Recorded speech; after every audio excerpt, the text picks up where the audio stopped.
A man standing on a snow-covered mountain. There's something more to this picture, though, you probably don't notice.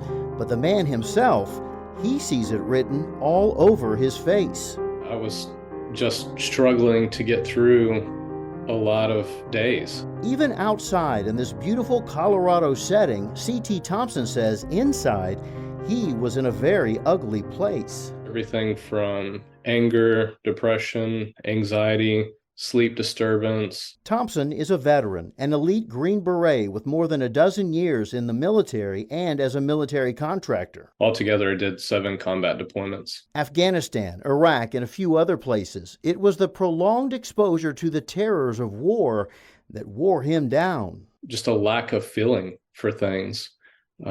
Just being apathetic about a lot of things, which is totally not my personality. When he got back home, Thompson continued to struggle. He says he had trouble sleeping, drank too much, and in his darkest moments considered suicide. I felt like I just had no place on this planet, and it's a really dark place to go, to feel like you just don't belong here anymore. But that was then. I now had this love and compassion for myself and just this whole new outlook on life. Brought on, he says, by just one round of treatment with psychedelic drugs.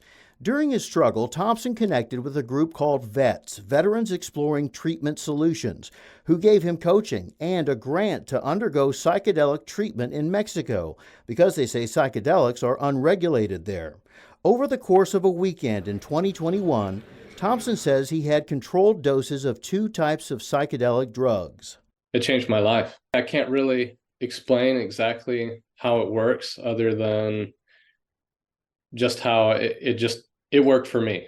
How psychedelic therapy works, targeting various brain areas, is what Greg Fonzo and his team are researching. He's a co-director for the Center for Psychedelic Research and Therapy at UT Austin Dell Medical School.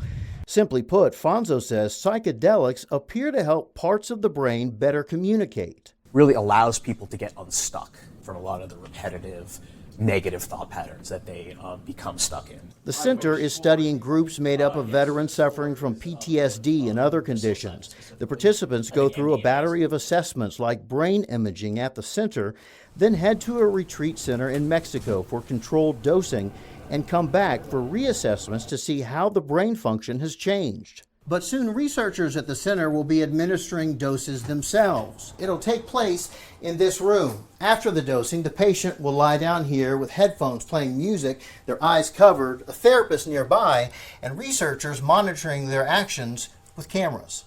This type of research may get an infusion of federal money if Texas Congressman Dan Crenshaw has his way.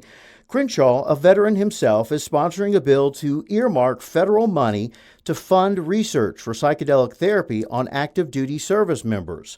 Crenshaw said in an interview last month he was inspired to act after hearing other veterans' experiences with psychedelics. In one case, said he tried to kill himself 5 times. And this one day of treatment just resets him. Life's great. Thompson is all for the funding, hoping it will eventually open up treatment in the U.S. beyond clinical research. People who have served this country, they should not have to leave their own country to be getting these treatments. Treatments, he says, freed him of the trauma he was carrying and allowed him to thrive rather than just survive. Just being able to be, just in my family, a better husband, a better father,